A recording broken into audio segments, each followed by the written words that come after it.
fawdo hor leh iyo mujtamac burbura iyo dad isnacaa iyo dowladnimo laga fogaado unbay dhalaysaa wax soo dhawaanaya ma dhalayso horena taa lama arag imakana lama arko inay wax soo dhawaanayso in fashilkii ka dhashay in dhiigooda lagu daayo oo maanta ciidamada lagu abaabulo oo gidaar madaxa loola dhaca ciidanka qaranka arrinta laasacaanood in ciidamada la kala qaado lagu qancin kari waayo 15 sanadood inay dadka reer Soomaaliland wax la yeeshaan daadis intee leeg baad filan kartaa inay saari karto ama maxay dhalin kartaa arrintaas madaxda reer Soomaaliland waa inay fashilkooda qaataan 15 jirsaday ee gobolka ku saabsan inuu ciidanka qaranka isugu keeno dad beelo isugu yimaado siyaasadiisu ay keento intoo beelal isu abaabulaan ciidanka qaranka lagula dagaalamo waa madaxda siyaasadda reer Soomaaliland siyaasad fashilantay ayaa sabab u ah hogaamin fashilantay baa sabab u ah waxa laasacaanood ka tahay waxa laga rabaa marka qofka mas'uulka ah marka 15 sano Soomaaliland ay laasacaanood joogto 15 ka sanadoodna lagu qancin kari waayo shacabka reer laasacaanood inay dowladnimada Soomaaliland wax la yeeshaan ee ay soo dhaaftay ee dhaqankoodii oo isku dhan hal garaad mooyaane lagu qancin kari waayo 15 sanadood inay dadka reer Soomaaliland wax la yeeshaan ee ammaankii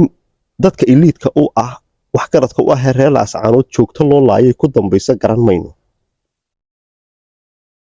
ee ay soo dhaaftay ee marka mujtamacii yiraahdaan maxaa dadka iyaga loo laynayaa xabad beerka lagala dhaco ee ay soo dhaaftay ee intoo ammaankii guud oo dhan bareed iyadoo loo arkayo laasacaanood lagu sii daayay intaasoo ciidan oo kala hubsita waxaasoo fashilan siyaasi iyo hoggaana baa leh oo fahmi waayay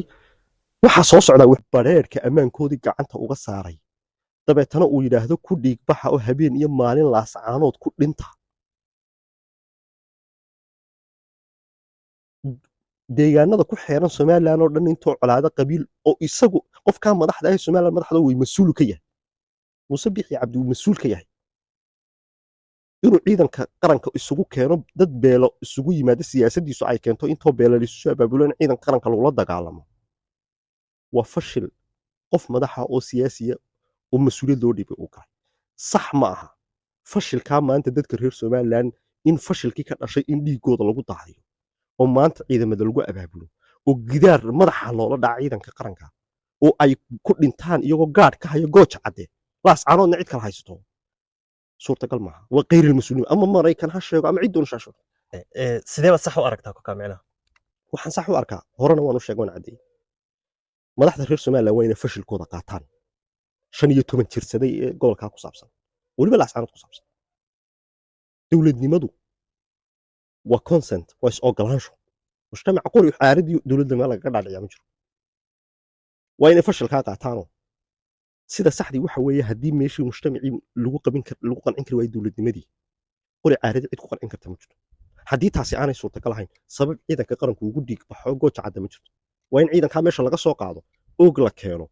wixii kaste hadal laga furayo laga furo dooda xuduud baa la sugayaa xuduudka reer Soomaaliland wuxuu ku samada kama soo dhacay xuduudku dadka reer Soomaaliland asal waxa uu ah ee barigaas waxa asal u ah in dadka bariga deganay ay Soomaaliland wax la leeyihiin ba asal u ah xuduudka dadana ogolaan ka waran Cabdi aanay dadkii ogoleen in ay wax la qaybsadaan Soomaaliland oo ay ogol yihiin inay gooni isu taagan ama ay sameystaan maamul kale